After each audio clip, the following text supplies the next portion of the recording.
¿Tips para colorear?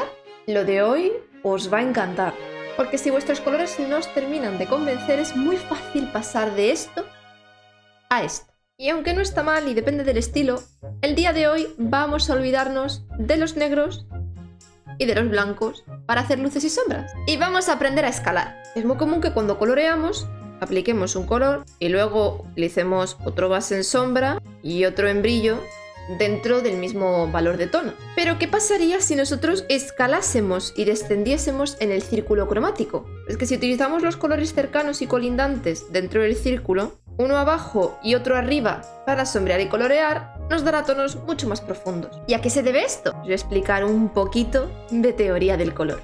Lo que acabamos de ver es una paleta armónica o análoga, es decir, tenemos un compañero que va a visitar a amigos que están muy cerca. Y lo que hacemos es movernos al lado del círculo cromático.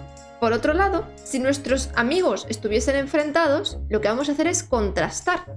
Y esto va a dar lugar a una paleta complementaria, de tonos opuestos, para resaltar cosas. Y si se diese el caso de que tenemos tres amigos enfrentados, lo que vamos a tener es una tríada, que también sirve para resaltar. Y esto podemos usarlo para cualquier cosa. Si tenemos un dibujo y no sabemos qué fondo colocarle, podríamos utilizar colores análogos, como un azul o un rosita, que traen equilibrio, o colores complementarios, como un verde o un amarillo, para resaltar. Adicionalmente, las paletas complementarias y de tríadas se utilizan mucho en los reflejos, que pues sirven para dar profundidad a una imagen.